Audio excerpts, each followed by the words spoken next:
Good morning. Welcome to Armor God Woodworks. If you're new here, welcome. If you've been here before, we're glad to have you back.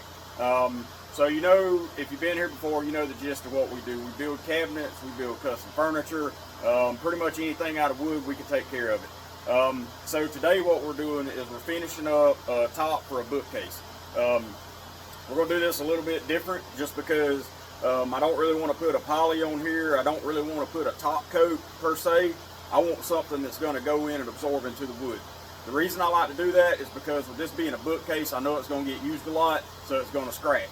If I've got a good stain coat on it and I've got a good coat on top that'll soak into the wood instead of just being like a top coat like a poly would be, you know, the poly just kind of rests on top of your finished wood.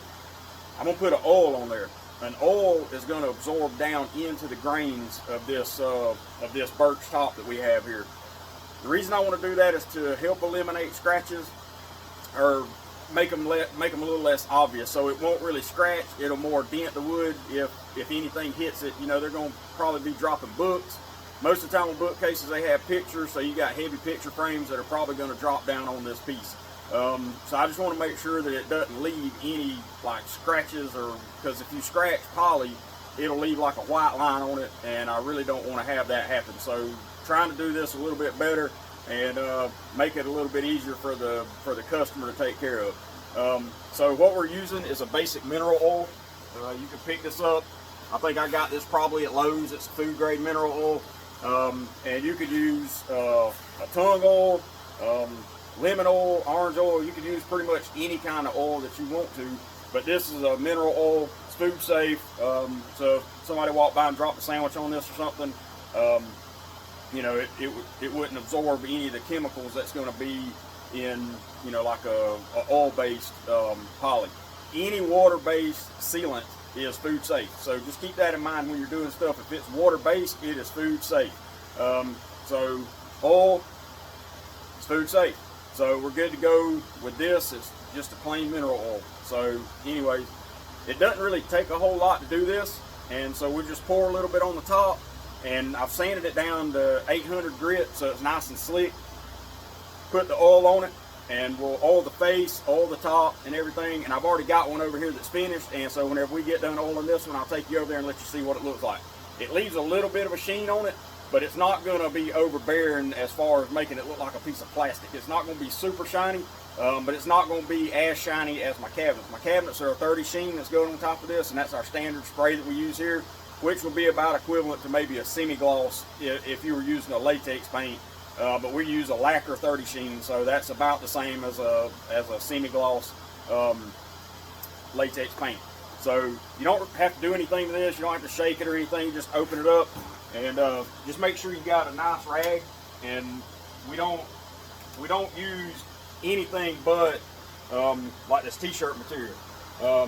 If you're using terry cloths or something like that, you're going to leave lint on these pieces, and then you're going to have to try to get it off. You're going to leave fingerprints and all that stuff. If you can find a supplier that you can buy these t-shirt rags from, that's the best thing to do. I have my local supplier right here, hardware store. They have these in stock. I buy them in 10-pound boxes. I can buy them in 25-pound boxes, and I can buy them in 2-pound bags. I always go with the 10-pound box just because of the box isn't so big for starters, so it doesn't take up a whole lot of room, and I keep it on a workbench over here, and so I don't want to clutter up my workbench with a box full of rags. So that's one reason I do that. So anyways, you put a good liberal coating on this thing, smear it around. You want to step back and make sure that you don't have any bad lines in it. Make sure you don't have any dry spots. Make sure you get all the surfaces. Now this will go in between the walls. This will be on the back wall, and this front over here is the only thing that will be seen as far as in front of this thing. Now the bookcase is 12 inches deep, and you notice that my top is deeper than 12 inches. It's about 20 inches. So only about 8 inches of the front of this thing is going to show. Go ahead and seal the whole thing. You want to make sure that this thing's sealed up on the top. You don't have to worry about the bottom, and you know, but you always want to make sure that your whole area is sealed up and make it look pretty. if you take a little bit extra time and finish what isn't seen, you know that what is seen is going to be something to talk about. So anyways, I've got that coated really nice. You can see that it's got a little bit of a shine on it. That'll all kind of, it'll dry out pretty much, and it's not going to leave it very shiny. I've got a piece over here that I've already done, and it's just about dry. So we'll go over there and take a look at it. And yeah, we got a whole stack of cabinets in here, almost ready for delivery. We got to paint them, but they'll be good to go probably the end of next week. So this is what it looks like once it dries, and you can see that there's not a whole lot of sheen to it, so it's not going to take away from the overall look of my cabinet. This mineral oil is very easy to apply. It's not flammable, so you don't have to worry about, you know, like if you're staining, you want to make sure you put your stain rags in a steel bucket full of water, because they can spontaneously combust if you get enough stain rags in one bucket. I've seen it happen. There's warnings on the stain bucket that says that it'll do that, but I can tell you I have personally seen that happen. So if you've got a bucket full of stain rags, do not leave them in your shop. If you do, make sure they're in a steel bucket with water in there so that those rags cannot combust. That's a very dangerous thing, and it's a scary thing, and you know, I want everybody to stay safe more than anything, and make sure that your shop's still where you left it whenever you come back the next day, because if you burn your shop down, that's not going to be a good thing. So anyways, that's how we oil a top, and it's just as simple as that. The stain on there is it's aged bourbon. It's made by Zarstain. Unfortunately, we've had to switch from Zarstain over to Varthane, and very equivalent product. If you're staining and you're not sure what to use, the Varthane product is very good. The main reason we had to switch from Zar, I was kind of heartbroken about it, because we love Zar. We had learned how to use it and apply it really well, and I was kind of heartbroken that we had to quit using it. But our suppliers down here, we can't get it anymore.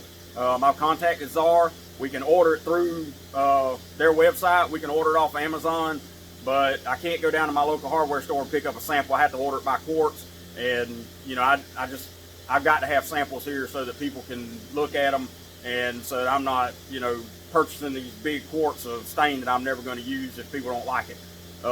So we switched over to Varthane. Our local hardware store carries it, and it's very equivalent to the Zarstain, and it goes on about the same. The application is the same, and the color variety is actually a little bit better with the Varthane. We've got a wheel that tells us, you know, there's a pile of colors that you can mix one to one to create different colors, and it tells you how to get those colors. And so that's really nice to have access to be able to, you know, make all these different colors without having to guess and ruin a bunch of different stains. So we have made the switch to Varthane. We did stain this Zar. I've got about a gallon of the aged bourbon. I got about 2 gallons of mink, and we just kind of, you know, those were our most popular colors with the Zar. So we bulked up where we could, and we bought what our supplier had. But as far as getting any more, it's really hard to do. So anyway, hang on, let me go cut that off.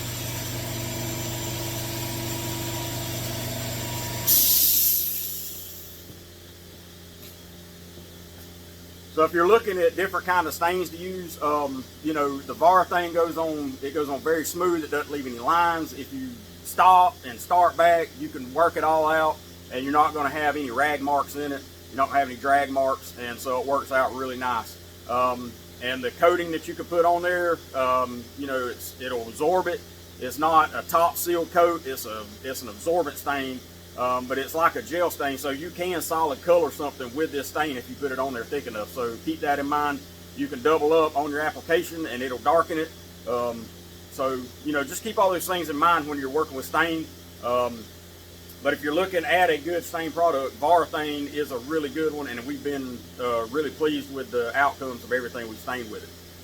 So anyways, that's how you oil the top. That's a little bit about the stain we use. And so anyways, thank you for watching. Don't forget to like Armor God Woodworks. Don't forget to subscribe. Comment below if you have any comments. If you have any questions about what we're doing, put your questions in there. If you have any questions about how to operate a cabinet shop, put them down there, man. We'll answer them when we can. And we just look forward to hearing from you. So y'all have a blessed day, and we'll catch you on the other side.